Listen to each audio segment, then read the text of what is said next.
What business comes to mind when you think of Greater Victoria? Well, the answer is always evolving. Today on Chamber Chats, we're going to meet a new business trying to establish themselves, but also an established business with a new lease on life, both of which doing their best to survive in these tough economic times. This is Chamber Chats.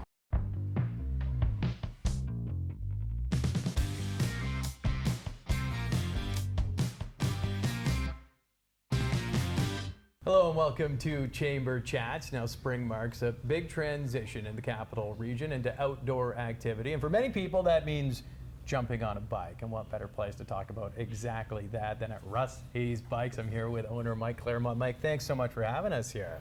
Pleasure.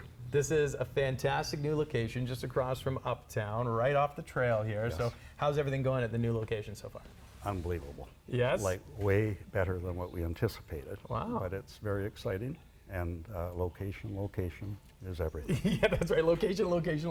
That's what they say. Yeah. But what was it about the move that made you want to make the jump? Well, we had to, we've been at the other spot on Hillside, in the light industrial area for a number of years. And we needed to, the price of the property taxes there were getting so high that it was like a third to 35% of our rent. So we had to look at trying to get into a situation where we could kind of downsize a little bit and reduce some of our expenses. So this site was available, and so one thing led to another, and we came. Now taxes here in Saanich, I don't think they can brag too much about having low taxes. Right. But on the other hand, now we're sharing it with another tenant. So we don't have the bill complete to ourselves. So that's a reduction. And then the location of it is amazing. So that's why we did it. Yeah, and it kind of makes sense if you can clear that, then make it make sense, right? Yeah, and that's absolutely. Yeah, but that's, in business, that takes a lot of pivoting and thinking outside the box. And the Russ brand has been around for 66 years here. How much change have you seen since you've taken over that time? Well, I bought it in 1974. But in the early 70s was when the 10-speed boom took off. Oh yeah, okay. And that's when biking all over, North America really took off for the 10 speeds. So I saw that part of it, and then I've seen the change. Like in the 80s, it was the mountain bikes, Yeah. and then the road bikes, of course, have always been a part of it. And presently, gravel bikes are the big thing. Like we do sell road bikes, but not to the same extent as gravel. And then mountain bikes are still, popular, but they're not the top. We sell more gravel than anything right now. Interesting. And electric, I should say electric. Yeah, electric the is electric unbelievable. boom. Yeah. And is that, when you have to transition around bikes, the needs are different, but there's still a big appetite in this community, isn't there, for people like being outside and getting on the bike, and it's certainly a region that's conducive to biking as well. 100%. There's lots of people that ride all year, right? Yeah. They commute on it, and hey, price of gas? Yes. If we get a bus strike going, it'd be amazing. So this pro-bus strike right here in Mike Clermont. No, but just outside of that, we're in some strange economic times, strange world times right now. Have you seen any impacts of that, of just what's happening around the world and where people are a little bit tighter with some of their cash on making bigger purchases? Maybe a little bit, but not to the extent I think of some businesses, because I like our electric bike sales, and the electric bikes that we sell are a high quality. Right. So they're top of the line of any brand. And so most of our customers are retired people. Right. So they, the price isn't as big an issue for them. And the economics around the world. It's an investment. Yeah, like they want the exercise, and the assist is perfect. So we haven't seen really to the same extent as some businesses. Yeah, and later in this episode, we're going to be talking to the team out at Paulz Farm. They're a farm stand out in central Saanich, and they're really leaning into how everyone's trying to go local and buy local. Yes. And that's a movement that's happening. Are you seeing that at this level as well? 100%. Like we actually, when you talk about that, that's one of the things. We haven't joined the organization, but we are planning on joining it. Yeah. And the thing that we're trying to emphasize, and with the team that I'm working with, is the importance of buying local and not online. Yes. And when buying local, we're the ones that are supporting the hockey team, the bike race team, all the various local things, not Amazon. No. So the online, so a lot of time young people don't really think of that. Mm-hmm. You know, I don't want to be negative to them, but you know, I see how many people are buying stuff online, and it's just, so what we're developing is a relationship. You know, so that's sort of the philosophy we take in terms of buying local, and we're going to emphasize that even more going forward. Yeah, it's that community over convenience. Yes. And a lot of times the quality comes with the community as well. Yes. I'm interested in, you know, 66 years for the Russ Hayes brand in business, but you have to work with a lot of other businesses and have that support. Is that support there in Greater Victoria, and how can you support each other as a business? Because it can be a tough slog. Yeah, right? it can be. I mean, I think it's there, but it's kind of, you have to be aware of it and work on it as well. Yeah. Like I don't think you have to get away from being conscious of saving a dime. Interesting. You know, so if you've got quality and it's local, it's probably worth the extra if it's a little more expensive. The Russ Hayes brand is so well established and so well known, and it is part of the Victoria community. But if you were to be starting right now, where do you think you would start? Because it is such a tough slog, it would right? be a tough one. I had, well, to be honest, I think this would be certainly a location I would consider. And going back when Russ Hay and his wife Marion started the business, it was on Government just off Fisgard, and they bought a used store. It was used everything, and they weeded out everything except the bikes. And that's when it started. Yeah.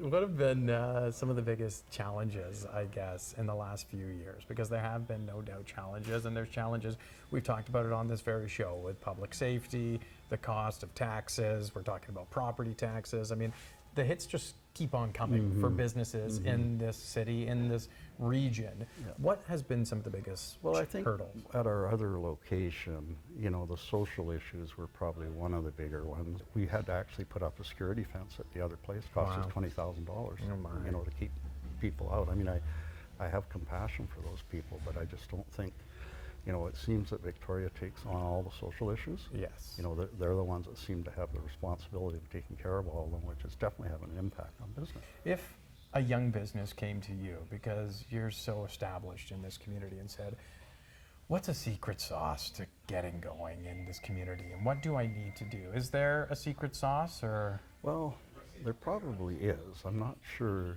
that everyone has that secret sauce. Okay, so I guess if I was going to give you what I think are probably the most important thing you'd want to consider is if you're going into business, is remember to treat the people that are coming through that door with fairness. Wow. It's got to be fair for both of you, eh? So you got to have a good relationship. So my thought would be, you want to develop a relationship with your customers. You don't think of them as someone different, then they become your friends. Wow. And if it's fair for both of you, you're happy. Congratulations on the new store, but congratulations on everything you've done in this community. Mike Clermont, thank you very much for your time. Thank you. Appreciate it. Much more Chamber Chats still ahead. Stay with us.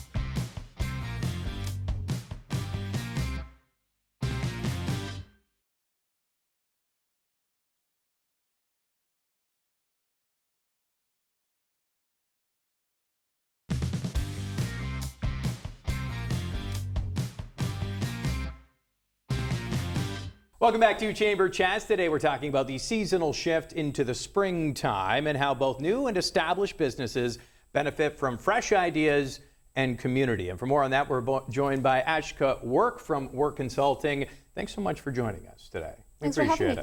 Now, Ashka, I know that you are a member of the Idea Committee at the Chamber. You're also on the board there. Why did you want to get involved with the Chamber? Well, the Chamber has a really clear mission. Yeah. It is to build good business and great community for all. And as we were launching my company 4 years ago, I knew that was an organization that I needed to lean into. Nice. Super values aligned. And I also know, as having been a business person for some time, that building business is really all about building trust. And the Chamber is a credible platform in Victoria for businesses to do just that. Yeah. And lots of opportunities and different ways to use the Chamber platform. Everything from just participating in the various networking or mixers that the Chamber puts on, to taking part in the educational activities that the Chamber puts on, and participating in those with other business leaders in the community that are interested in the same topic as you. And if you're an expert in something, sharing your expertise by hosting educational events and opportunities for others in your community. And then if you're really a keener, Yeah. leaning in and putting your hat in the ring to participate on committees, Right.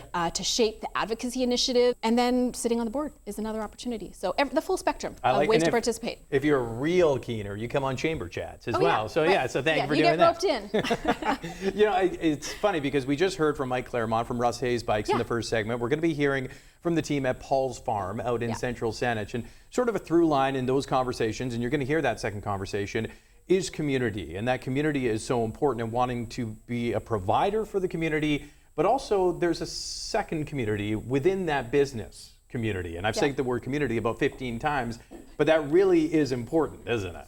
Yeah, and I think the lens that I really bring to this conversation, I work like sector agnostic. I work in the public sector. Yes. So I understand what's going on in the public service. I work in not-for-profit organizations. Yes. And then I work with private sector entrepreneurs and businesses. And one thing that I've really noticed in my work is that, in my work and then from a personal lens too, that entrepreneurs are a special breed of people. They are. They are natural problem solvers. Yes. They see the world in terms of what is the unmet, you talked about community, what's the unmet need Right. in my community, and what ideas do I have to solve it? Right. And I saw that growing up. My grandfather, back in the 80s in India, saw an unmet need in his community for fresh, healthy, and easy to make Indian food, and he developed a company around that. Cool. My dad is a scientist, and when he immigrated to Canada,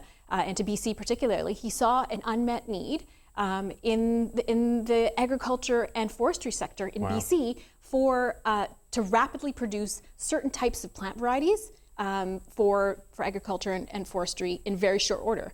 And my mom, an early childhood educator and a trained child psychologist, saw a need in the marketplace for daycares that felt like home. Wow. So that lens of entrepreneurship being an act of service that has a ripple effect through a community is something that really just sticks with me. There is a certain perception I'd like to ask you about, because people think of business leaders, they think, oh, these people are just in it for the money, or they're millionaires just doing their thing. That's not rarely ever the case, is it? Well, absolutely. The segments as part of this chamber chat, you're talking to Yes. Russ Hayes, you're talking to Paulz Farms.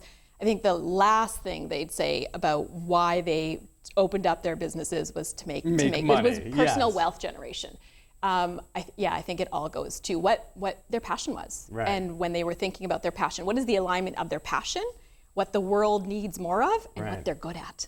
And when those three things align, that is the sweet spot of entrepreneurship, and that's why it's a service. Is there a benefit to that as well, finding different perspectives and meeting different people who are trying to do the same thing and provide that service? Well, yeah, absolutely. And I think the chamber is, again, a platform for finding your community. Yeah. Whatever it is and however you define it. If you lean in and you're authentic and you're curious, Right. you're going to find your community or build your community if it doesn't exist. I also think there is another important role of entrepreneurs and the chamber, and that's really using the chamber as a platform for having our community understand what Yes. entrepreneurs need. Right. And there's, from my experience and from my observations, entrepreneurs need a few good things. They need policies that unleash their potential. They need regulations that reward their risk taking, and they need a community that has a culture of celebrating excellence. Right. And if I have any call to action for listeners or viewers of this chamber chat, it's if you don't know an entrepreneur in your life, go out and meet them Right. and understand them. Have a conversation about what it is that the opportunities that are facing them and the challenges that are facing them, and you will see support from our ecosystem around us to help them take the risks that they're taking on our behalf, to help them recover when those risks result in failure, because entrepreneurs fail, Right. and then to use those failures as a jumping off point to take the next risk. What is that connecting thread? What is it about the Greater Victoria Chamber of Commerce businesses that really does connect them together? Oh, I think one of the interesting things about the Victoria business community is, and the Victoria community at large, is each and every one of us chose Victoria. Right. It's not something where we accidentally landed. Right. You didn't It's stumble not, into this You don't stumble paradise. into this place. You come and you choose to live here. And I see that in the students that choose to come to school here, Yes. that graduated into our community, in the entrepreneurs that choose to open up shop here or stay here to build on generations of family businesses. They've made a choice about Victoria. And people have been here have authentically selected Victoria for a very particular reason. Well, I'm glad that you authentically selected coming on Chamber Chats as well, because the conversation with you is fantastic. So thank you for joining us today. Thanks for having me. We are going to go out to Central Sandwich. We're going to meet the team out at Paulz Farm coming up next. More Chamber Chats ahead.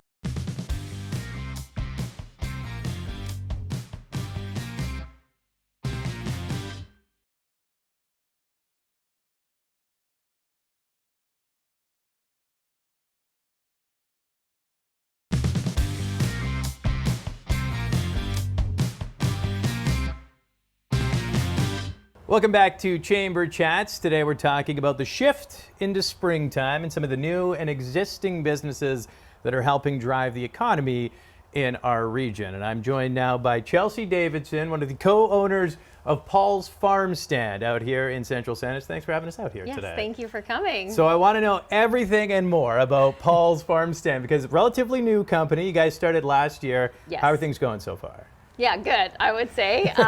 It's always a whirlwind with farming, but I'm learning lots. My husband's been farming for 30 years, so he's teaching me lots. Yeah. And we do have help, thank God, Yes. so that's good. But there's always something growing, something to plant, and we're just excited to grow food for our community more than anything. Yeah, and I do want to talk about some of the people who have helped you along the way and the inspiring stories that come with farming. But why get into this? Because it is a tough slog to get into farming, but is it that family passion from Paul's family and your family, I'm sure, too? Yeah, 100%. Paul's been farming ever since I met him. Yes. It's a passion that's undeniable. And it wasn't hard for us to make the decision when it comes to our family, having our girls that have their hands in Yes. the dirt. Nice. We have a 3-year-old, 6-year-old, and a 17-year-old actually. Wow. So we love for them to be involved, and they came to the farm a lot last summer, working and just being out in the beautiful farmland in Saanich here. It was just a blessing for them to be part of. Carrots are key, because carrots are on the shirt, carrots are on the Carrots side. are key. Tell us why carrots are key. Paul's carrots are the best. They are they're good, the yeah. best. He really is passionate about it. He takes a lot of love and care into every single carrot. Every single carrot is hand-picked, hand-washed, hand-delivered, day of. Nice. Yeah, you're not going to get an old carrot when you come to Paul's. So You said he's out there with a headlamp some mornings, that's 4 right. a.m., Paul wears a headlamp early in the morning, and luckily he's got some wonderful guys out there with him, like Sean and James, who Nice. are really working hard to make this all happen. But he won't even sell a broken carrot. I get those ones. They're still good, I'm They're sure. still good. Yeah. How's that first year been? Because I'm sure there's lots of ups and downs, lots of learning along the way Yes, as well. it definitely was a whirlwind. Went by so quickly, and I did a lot of farmers markets, and I'm out at the Goldstream Langford Farmers Market again this year. We'll be Nice. there Saturdays, and then I'm at the Paulz Market, which is a new one out in Lambert Park, Yeah. and that's on Sundays. So I'll say goodbye to my weekends No really weekends. soon. But it was just a gem to be out there and educating Yeah. people on what a cauliflower head looks like, not wrapped in plastic and Yes. things like that. So yeah, a whirlwind, but we're just diving into the second season with even more.